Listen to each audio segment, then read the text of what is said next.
Claire. Bonjour Nicolas. Bon Claire, on va entrer dans le vif du sujet déjà par une petite question. Si je vous avais parlé il y a quelques mois, je vous aurais présenté comme étant Verizon Media. Il y a eu OS aussi par le passé. Aujourd'hui, vous êtes Yahoo, pourtant vous êtes resté dans la même entreprise. Qu'est-ce qui s'est passé ? On est redevenu tout violet depuis le 1er septembre. Donc effectivement, il y a un rachat par un fonds américain qui s'appelle Apollo, qui est passé par là, qui a été confirmé le 1er septembre. On a également eu en fait un nouveau CEO qui a été nommé à notre tête, qui est Jim Lanson, qui venait chez Tinder.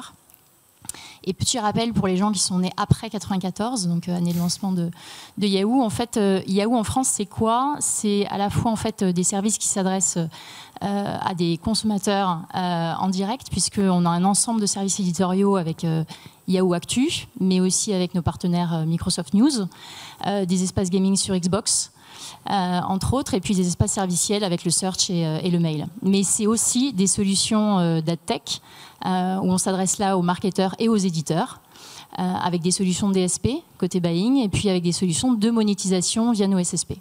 Donc aujourd'hui, globalement, vous travaillez avec la plupart des éditeurs français au-delà de votre propre inventaire ? Au-delà de notre propre inventaire, en fait, l'idée, c'est d'aller chercher des inventaires qui sont complémentaires et affines, d'aller chercher en fait des inventaires sur lesquels effectivement il va y avoir soit des sujets où nous sommes peu présents et peu légitimes et qui peuvent constituer en fait des deals intéressants en les combinant avec nos inventaires propres, soit d'aller plutôt chercher à faire de l'extension d'audience au global, où on va trouver effectivement des inventaires sur des audiences qui nous ressemblent. Alors, on va parler de ces éditeurs avec lesquels vous travaillez. Comme l'a rappelé Charlotte, 2021 a quand même été une année assez mouvementée. Il y a eu d'abord effectivement l'entrée en vigueur des nouvelles règles de la CNIL qui ont imposé le consentement avant la dépose de cookies tiers. Ça a beaucoup inquiété et affairé les éditeurs. Il y a eu ensuite cette histoire de disparition des cookies tiers qui a finalement été décalée à 2023, donc petit ouf de soulagement. Mais grosso modo, moi quand je parle aux éditeurs aujourd'hui, je vois qu'ils sont quand même assez préoccupés. Ils parlent plus de consentless que de cookieless d'ailleurs, de cette problématique de la gestion du consentement. Aujourd'hui, vous, en tant que partenaire de ces éditeurs, comment est-ce que vous les sentez aujourd'hui, les éditeurs ? Mais déjà, on est éditeurs nous-mêmes, donc en fait les enjeux, vous-même à ça. Voilà, les enjeux, les défis, on les comprend et on les connaît tous les jours. Maintenant, on essaie effectivement d'avoir à la fois une position où on comprend et où on apporte des solutions. Donc effectivement, c'est vraiment ce premier sujet, et de dire en fait comment on peut à la fois restaurer la confiance et comment on peut être dans un sujet aussi de contrôle de sa marque et des actifs de sa marque média. Quand on parle de confiance, je crois que c'est d'ailleurs en sous-titre de l'événement d'aujourd'hui et demain, on parle de rétablir nouveaux équilibres. Il y a les questions des GAFA, il y a les questions aussi de l'équilibre entre ce que l'on veut faire en gré à gré, en programmatique, entre justement le direct ou l'intermédiation. Donc il va y avoir un aspect de jonglage et d'agilité extrêmement fort, qui est, je pense, un enjeu aujourd'hui pour survivre. Et puis, côté éditeur, du coup, savoir gérer entre ces deux modes de commercialisation. Exactement. Et donc là-dedans, il y a la question de la confiance dans sa marque média.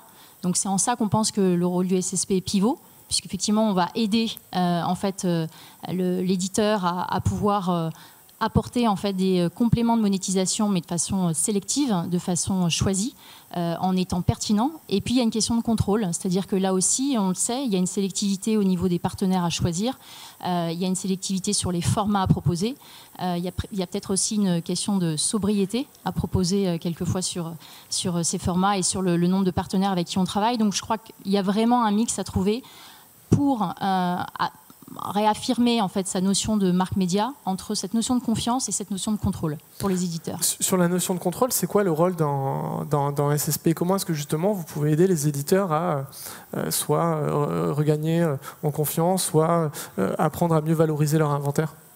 On a des éditeurs par exemple qui sont dans cette salle et qui sont venus nous voir en nous disant voilà, nous on a un sujet, c'est qu'on n'a pas de first party data, puisqu'on n'a pas de notion servicielle qui pourrait faire en sorte qu'on ait des utilisateurs logués.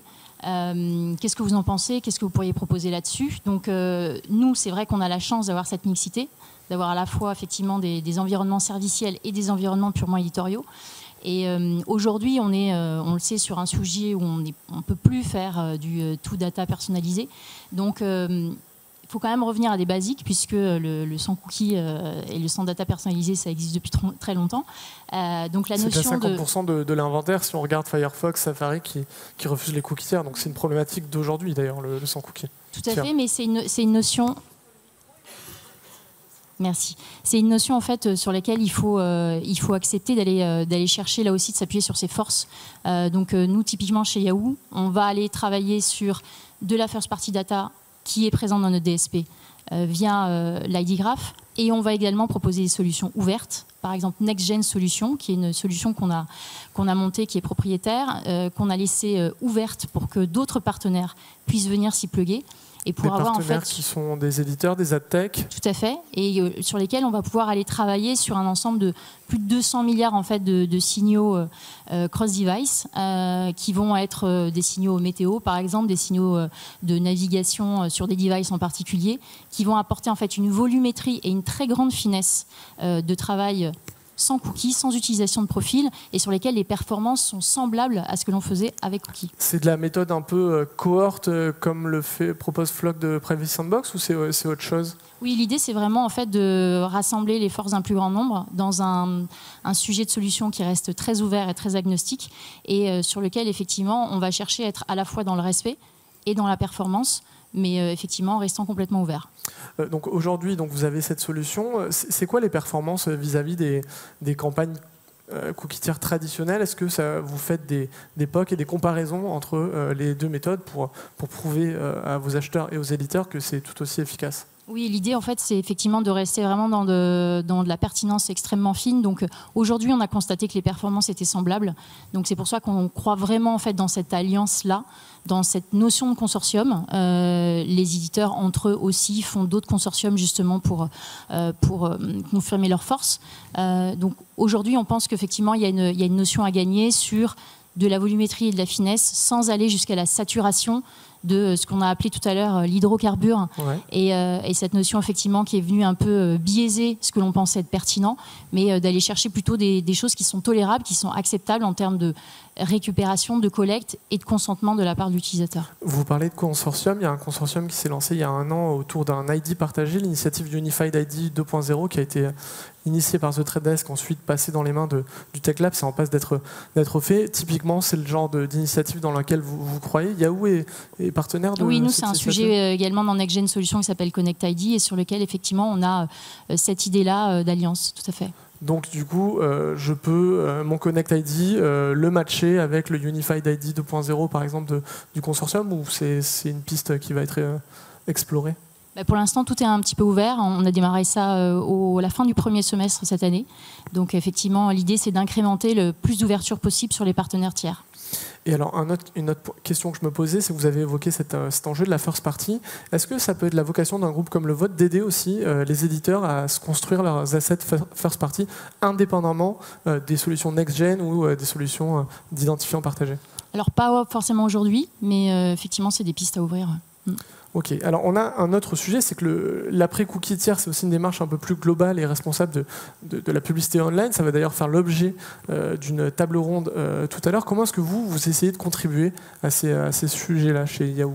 Sur les sujets RSE? Voilà, tout à fait. Les sujets RSE, effectivement, alors... Il ne faut pas oublier le S dans RSE. Il y a un gros mot qu'on devrait beaucoup utiliser, c'est effectivement la notion de sobriété. J'en ai parlé tout à l'heure. Je pense que c'est important aussi de se poser les bonnes questions, de savoir quels sont les formats et les contenus demain qu'il faudra pouvoir diffuser. On arrête la vidéo et le rich media? Pas forcément arrêter, mais c'est comme arrêter la viande. On peut aussi se limiter sur ces sujets de consommation, ces façons en mobilité, etc. Donc il faut penser à ce sujet-là aussi. Il n'est pas évident parce qu'il est difficilement combinable avec les indices de croissance que l'on nous demande aujourd'hui, mais il y a certainement une currency à retrouver là. Il y a le S aussi de social et sociétal. Voilà, l'idée, c'est que de ne pas se cacher derrière uniquement les sujets climat, parce que le sujet climat, il est hyper important. Il est très travaillé dans l'interprofession, notamment par les travaux du SRI. Il est crucial aujourd'hui, mais il y a aussi le sujet social et sociétal de quelle est l'empreinte de votre société sur la société. Et ça aussi, c'est un sujet sur lequel on a travaillé, dans la question de l'inclusion digitale, par exemple, dans la question de qu'est-ce que Yahoo doit faire auprès de la société en général, comment on peut travailler avec toutes les équipes chez nous qui sont volontaires pour mener des projets auprès des plus démunis. Donc voilà, les 3 lettres sont vraiment importantes, la notion de responsabilité, de social et d'environnemental. Et aujourd'hui, on en est où? On est dans la phase d'audit où on fait en sorte de se poser les bonnes questions pour arriver au diagnostic, ou on en est déjà à la phase d'action, par exemple, sur ce que Yahoo doit faire pour être une entreprise contributrice, par exemple? Vous avez déjà des enseignements, des learnings que vous êtes prêts à déployer? Alors, nous, on a beaucoup travaillé sur la notion sociale et sociétale, en fait, déjà historiquement avec les sujets Verizon Media, puisque c'était un sujet extrêmement fort aux États-Unis, pré-Black Lives Matter, mais beaucoup plus encore depuis Black Lives Matter. Sur le sujet environnemental au sens strict, si on va au-delà de la question de replantation des arbres, etc., là, c'est vrai qu'on a été un tout petit peu frisé par le fait qu'on a été racheté, et donc du coup qu'on a une stratégie qui est en devenir sur 2022 sur ces sujets-là. Mais très clairement, on suit de très près et on est très actif avec le SRI pour voir tout ce qu'on peut faire sur la question de l'empreinte carbone. Donc on en est, oui, à la question de l'audit, on en est aussi à la question de la mesure. L'idée, c'est d'aller plus loin et de mettre ensuite un plan d'action derrière tout ça. C'est effectivement d'ailleurs le sujet qui va être évoqué dans la table ronde qui suivra. Le premier step, c'est celui de la mesure. Aujourd'hui, il y a plusieurs acteurs qui se positionnent là-dessus. Il y a plusieurs méthodologies, il y a une démarche d'harmonisation. Est-ce que vous êtes déjà en mesure, sans mauvais jeu de mots, de mesurer l'impact de vos campagnes, ou c'est encore l'étape d'après? Non, c'est l'étape d'après. C'est un sujet 2022 sur la mesure de l'empreinte carbone de nos campagnes et de la société, puisqu'effectivement, les 2 sujets sont importants. Eh bien, on profitera du prochain AdTech Forum, j'espère, pour faire le point sur cette initiative et savoir quelles ont été les initiatives engagées. Merci beaucoup. Merci Claire. Nicolas. Merci à tous les 2.